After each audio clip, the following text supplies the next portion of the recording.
Hi, we're going to go through emails, creating emails and reading emails.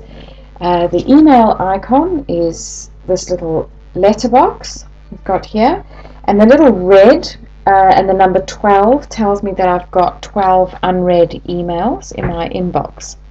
So let's go see what they are. You can navigate through the screen by scrolling up and down. Those little blue icons that we have here are telling me that email is unread, and if you actually select the email, it will give you the content down the right hand side. So if you want to go into this email, there are a number of things that you can do with an email.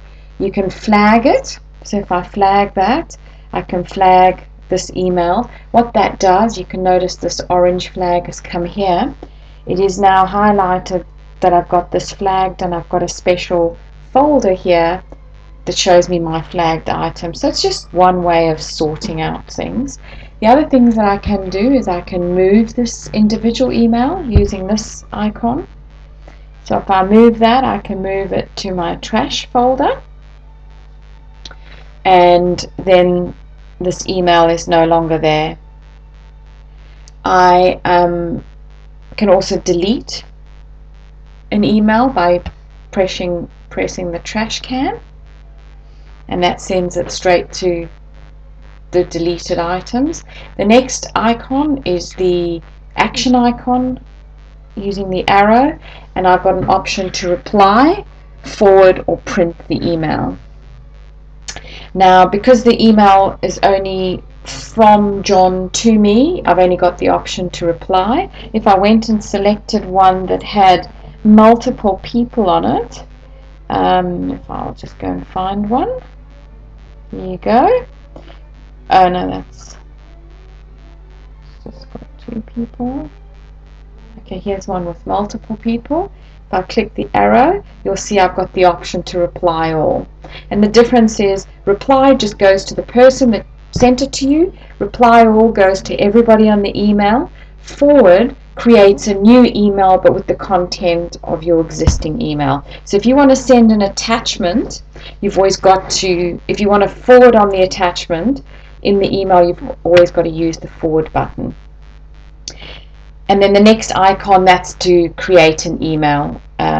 So to create a brand new email, type who you want it to go to. You can do two ways. You can type the person's name, and it will recognize from your contacts list all of the Sharons that you've got in there. So it recognizes from the email address and the contact name that you've got to. I'm going to select myself. The other option is to go on this right hand side using this plus icon, and you can choose your people that you want to send the email to from that just by selecting that. I'm not going to send an email to her.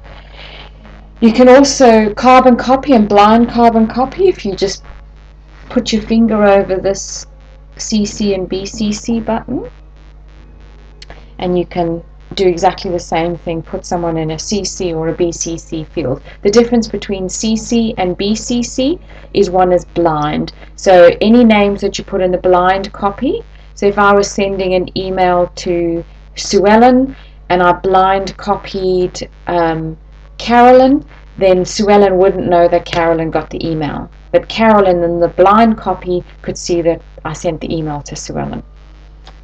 Okay.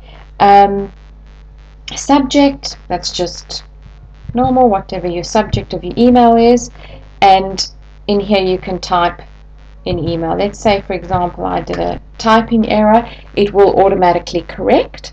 If I don't want that auto correction, I just press that little X. If I did want the auto correction, let's just do there, then I just press the space bar and it will automatically correct that text. I've also got some other options. I can select certain text, and I can change the selection criteria by using my finger and dragging those little blue pointers. I can copy it, and then I can paste it somewhere else. I can select and I can, apologies, I can cut it and paste it somewhere else. I can also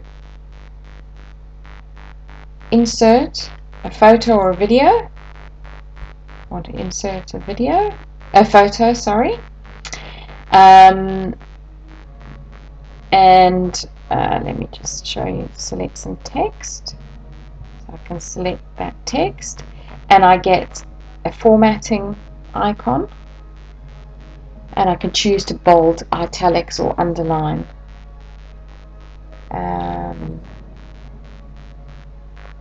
Quote levels is when you get an email and when you forwarded it on and it's gone through and you've got it's indented, you can just change the quote levels. You can reduce it or increase it.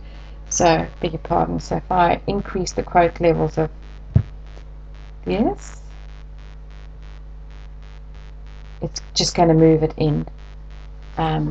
Sometimes it's useful if you're forwarding on emails. Okay, that's how you send and read an email.